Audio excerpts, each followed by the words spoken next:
बिस्मिल्लाहिर्रहमानिर्रहीम। नाज़रीन इकराम, program talk show with Naeem Khan के साथ हाज़िर खिदमत हूँ। आज हमारे मेहमान हैं जनाब मोहतरम नईम अवान साहब। शोबा तलीम से अरसा 35 साल से वाबस्ता हैं और Pakistan private school association PPSA के चेयरमैन हैं। तलीमी मैदान में इनकी बड़ी ग्रांटर खिदमात हैं और प्राइवेट स्कूलों की रजिस्ट्रेशन से लेकर उनके रन होने तक इनकी बड़ी काविशें होती हैं और तमाम हल्का बाब में जो महकमा तलीम में इनका एक बहुत प्यार मोहब्बत का सिलसिला है। तो आज हमने प्राइवेट स्कूलों को जो मुश्किलात हैं, जिनमें अभी ताज़ा तरीन ये बिल्डिंग फिटनेस सर्टिफिकेट है, इस पे बात करनी है। ये बिजली के जो बिल प्राइवेट स्कूलों पे इन्होंने कमर्शियल लगा दिए, इस पे बात करनी है और दीगर मसाइल भी जो है प्राइवेट स्कूलों को ये बताएंगे। तो अवान साहब, बहुत शुक्रिया, आप हमारे प्रोग्राम में तशरीफ़ लाए। तो क्या समझते हैं कि प्राइवेट स्कूलों की मुश्किलात दिन ब दिन बढ़ नहीं रही और फिर ये लोग आहिस्ता आहिस्ता जो तलीम दे रहे हैं बुनियादी फर्स्ट एड के तौर पर, वो तलीम भी ख़त्म हो जाएगी? राना साहब, एक्चुअली आप जो बात तलीमी मसाइल के हवाले से कर रहे हैं, तो ये तो बहुत चंद लोग करते हैं पाकिस्तान में। यानी ये देखें कि अगर आईने पाकिस्तान में ये कानून है कि गवर्नमेंट जो बच्चों को 18 साल की उम्र के कम बच्चों को तालीम देने की ज़िम्मेदार है, गवर्नमेंट दे नहीं पा रही। और प्राइवेट स्कूल्स में बच्चे इसलिए आ रहे हैं कि गवर्नमेंट स्कूल्स में ना फैसिलिटीज़ है, ना उधर कोई स्टाफ मुकम्मल है, ना वो गवर्नमेंट उस पर पूरा उतर रही है। अगर गवर्नमेंट के ये प्राइवेट स्कूल्स स्टेक होल्डर हैं, तो गवर्नमेंट को चाहिए कि प्राइवेट स्कूल्स को फैसिलिटेट करे, ना कि प्राइवेट स्कूल्स पे आए रोज़ कोई ना कोई पाबंदियाँ, कोई ना कोई नई से नई शिक निकाल के तंग करें।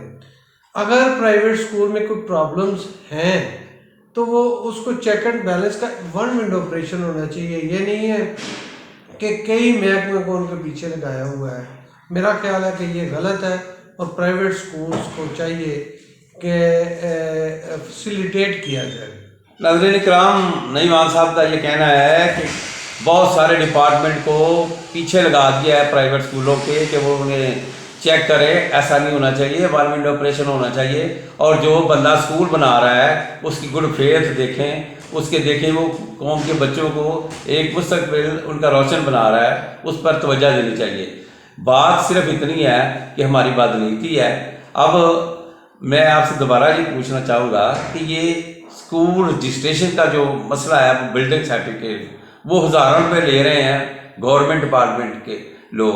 पहले ये होता था कि प्राइवेट स्कूल उन्होंने एक अथॉरिटी बनाई हुई थी कि फ़लाँ बंदे को अथॉरिटी है, वो बिल्डिंग का नक्शा बना दे स्कूल का, तो वो जाते थे 4-5 हज़ार रुपये में बन जाता था।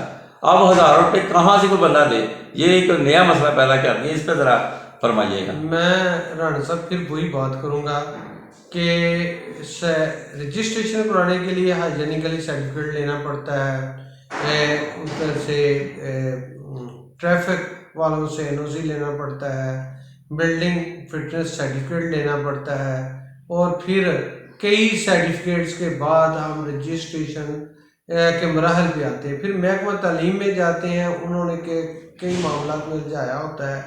अगर जो एजुकेशन अथॉरिटी है उसी में एक शोबा ऐसा हो कि वो जो बिल्डिंग फिटनेस को भी देख ले, हाइजीनिकली मामलात को भी देख ले, और वो सा करे कि स्कूल ओनर्स अपनी स्कूल के मामलात को देखें कि वो दफ्तरों में ही भागे फिरे। फिर एक और मामला है कि रजिस्ट्रेशन 1 साल के लिए करते हैं, तो 1 साल के लिए करते हैं तो 2 महीने तो लग जाते हैं रजिस्ट्रेशन करवाने में, और फिर पीछे 10 महीने रह जाते हैं।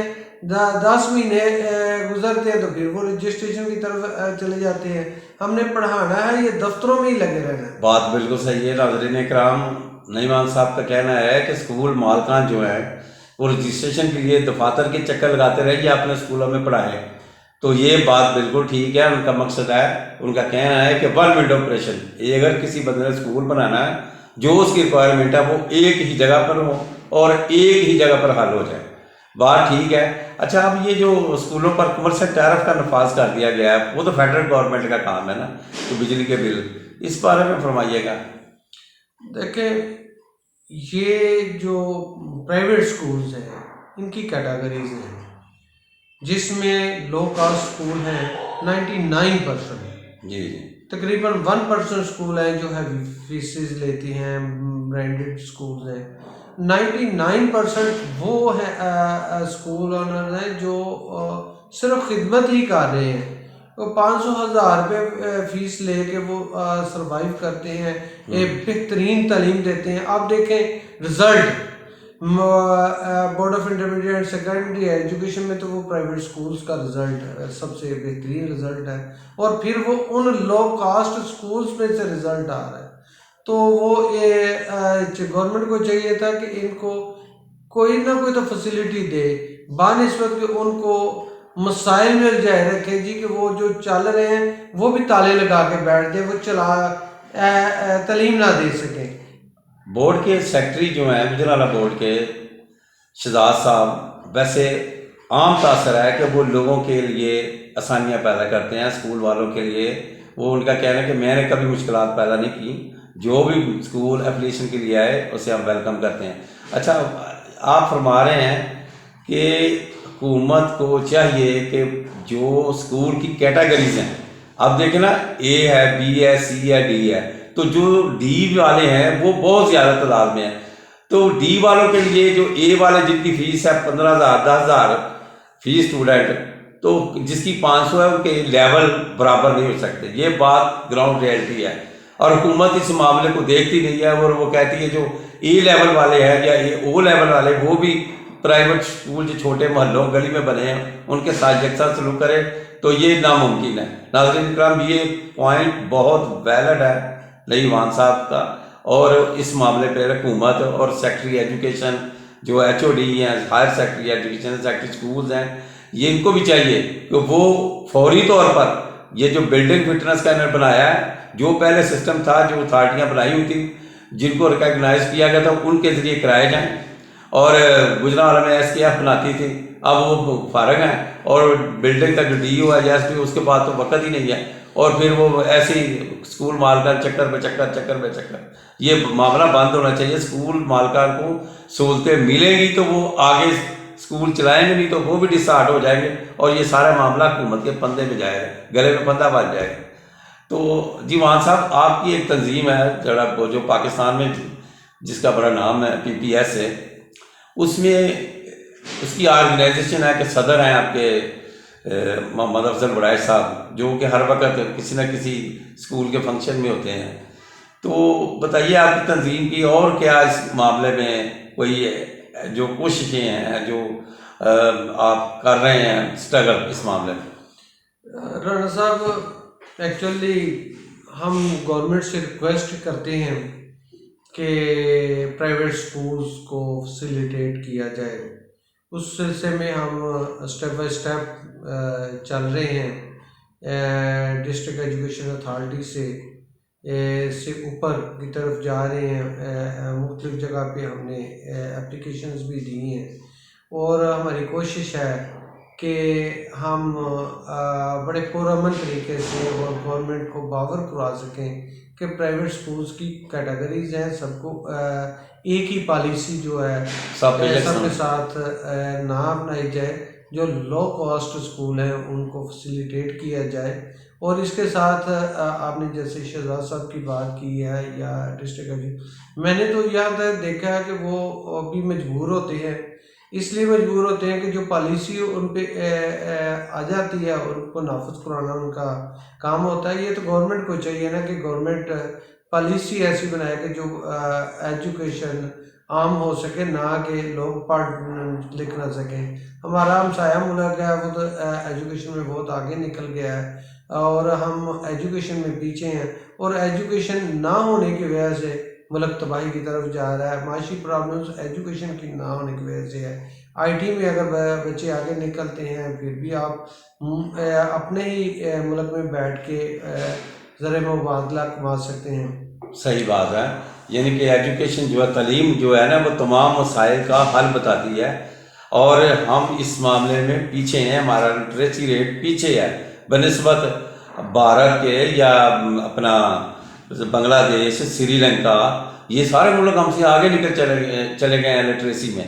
तो हम पीछे हैं। और इसमें हालांकि हमारे स्कूल्स जो पाकिस्तान में प्राइवेट स्कूल्स का जो स्ट्रक्चर है वो बहुत हैवी है, लेकिन हमें अफसोस ये है कि ना गवर्नमेंट स्कूल से ना प्राइवेट स्कूल से हीरे जो है वो तराशे नहीं जाते, वो इधर ही बेकार हो जाते हैं। तो ये सारी हुकूमत को इस सिलसिले में, हुकूमत को और प्राइवेट स्कूल मालकान को आपस में मिल बैठ के इस मामले के हल के लिए कोशिश करनी चाहिए, जो कि नहीं हो रही। जो होती है तो एक दफ़ा सिर्फ वो चाय वगैरह पे आते हैं, पी के तो अपने अपने कामों में लग जाते हैं, सॉलिड कोई बात नहीं है।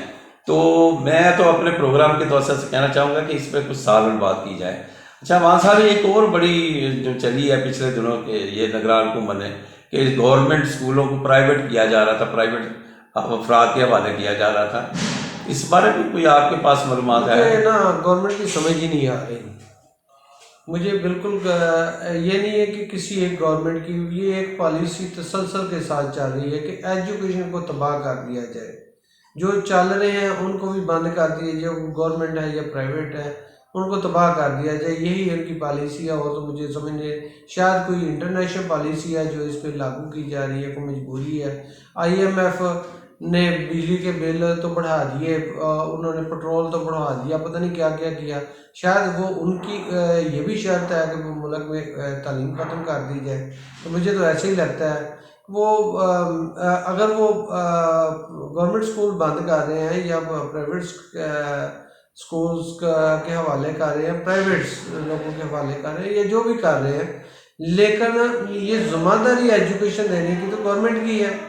वो बारिशमत के गवर्नमेंट स्कूल्स में फैसिलिटी दे, बिल्डिंग्स अच्छी करे, स्टाफ अच्छा रखे, और प्राइवेट स्कूल्स ख़त्म हो जाएंगे अगर गवर्नमेंट ये करे, लेकिन वो नहीं कर रहे।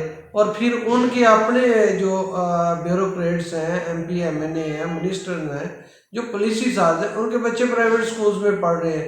इसका मतलब कि उन्हें भी गवर्नमेंट स्कूल्स पे इतबार नहीं है, और फिर वो ख़त्म कर रहे हैं। मेरी तो समझ से बाहर है। तो फिर गवर्नमेंट स्कूलों को के साथ प्राइवेट स्कूल्स को भी तंग कर रहे हैं। ये क्या तरीकाकार हुआ कि थोड़ी सा स्मोक आ गई तो छुट्टी, कहीं कोई दहशतगर्दी हो गई तो छुट्टी, कोई यानी हल्की सी हवा चल गई तो छुट्टी, ताकि बच्चे पढ़ ही ना सके। नाज़रीन इकराम, बड़ी दिलचस्प बात की है नईमान साहब ने कि अगर स्मोक आ गया है, थोड़ा सा आ गया है छुट्टी, अगर कोई दहशतगर्दी की वारदात होगी तो छुट्टी। हर इलाकों में ये एक मुहतात अंदाजे के मुताबिक पाकिस्तान में जो प्राइवेट स्कूल्स हैं उनकी तादाद लाखों में है, लाखों में, हज़ारों में नहीं, लाखों में। तो गवर्नमेंट तो, अगर ये प्राइवेट स्कूल बंद हो जाएं तो गवर्नमेंट तो ये अफोर्ड ही नहीं कर सकती। इतने हम जो लाखों स्कूल है उनका जो वहाँ टीचर्स हैं, वहाँ जो स्टूडेंट्स हैं, वहाँ जो दीगर अफराद का रोज़गार है, ये तो प्राइवेट स्कूलों ने एहसान किया हुआ है हुकूमत पर कि हुकूमत के काम संभाले हुए हैं जो हुकूमत के करने के हैं, और फीसें भी बड़ी मुनासिब ले रहे हैं। और दूसरी बात जो नईमान साहब ने की है वो ये है कि ये इस पॉलिसी की समझ नहीं आ रही कि हुकूमती स्कूल प्राइवेट लोगों को क्यों दिए जा रहे हैं। ये IMF का दबाव है, तो ये लाइलम रखा गया है। तो ये नाज़रीन मैं आपको यहाँ बता दूँ, ये बिल्कुल बात सही उन्होंने कही है कि IMF का एजेंडा है कि तालीम के सेक्टर को जो है ना वो आहिस्ता आहिस्ता प्राइवेटाइज कर दिया जाए, और जो गवर्नमेंट की स्कूलों की बिल्डिंग्स है जो कई एकड़ पर है बाद जगह पे, उन्हें सेल कर दिए जाए तो हुकूमती साल में पैसे जमा हो जाएं। लेकिन ऐसा नहीं होगा। इसमें पूरी कौम तैयार है फाइट करने के लिए कि ऐसा नहीं करने देंगे, जिस वजह से ये इकदाम वापस हुआ है। अभी पेंडिंग है, वापस हुई नहीं हुआ, पेंडिंग पड़ा है। हुकूमत ने चाहा था कि हम फौरी तौर पर ये स्कूल जो है प्राइवेट हुकूमती स्कूल की हर जिला की 30 32 हम जो है सेल कर दें, लेकिन वैसा नहीं हुआ। नईमान साहब, कोई आप पैगाम देना चाहेंगे कोई अपनी तंजीम के हवाले से हुकूमत को? मैं तो गवर्नमेंट और पूरी कौम को कहूँगा कि तालीम पे तवज्जो दें। तालीम ही हमारी तरक्की का राज है। अगर हमने तालीम पे तवज्जो ना दी तो हम बहुत पीछे रह जाएंगे, दुनिया से बहुत पीछे रह जाएंगे। आदमी ताकत होके भी हम कमज़ोर हैं। सुन लिया नाज़रीन इकराम, नईमान साहब का कहना है कि हुकूमत और अवाम दोनों ही तलीम पर तवज्जो दें और लिटरेसी रेट बढ़ाएं। तलीम इंसान में शऊर और आगही पैदा करती है, जो हमारे मुल्क में नहीं है। यहाँ तो है, वो कहते हैं degree is a just piece of paper, but education is seen in your character, your behaviours. तो है तो हालात ऐसे ही हैं, लेकिन कहते हैं ना कि मायूसी गुनाह है, आहिस्ता आहिस्ता तरक्की की तरफ सफ़र करना चाहिए। नाज़रीन इकराम, चैनल को सब्सक्राइब कीजिएगा, लाइक कीजिएगा, शेयर कीजिएगा, दुआ में याद रखिएगा। अल्लाह ताला आपका हामी नासर हो। नईमान साहब, thank you very much for joining us. अस्सलाम वालेकुम व रहमतुल्लाहि व बरकातहू।